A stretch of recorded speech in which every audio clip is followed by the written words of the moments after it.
የ2025 የጂ ፓወር ቲክቶክ ክሬቲቭ አዋርድ አሸናፊ አዶናይ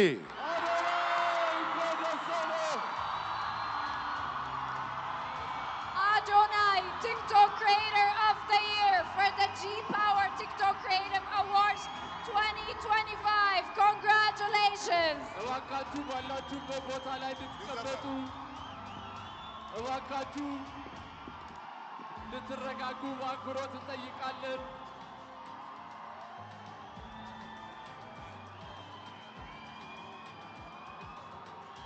Adonai Kwandesole በዛሬው ቀን 1 2 3 4 ጊዜ አሸንፏል።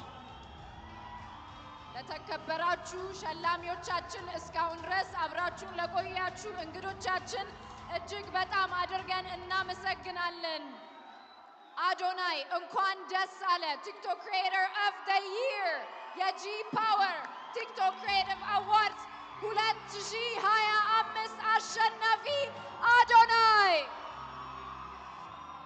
ኮንደሰለ አዶናይ ሁላችሁም እንድትቀመጡ በአክብሮት እንጠይቃለን።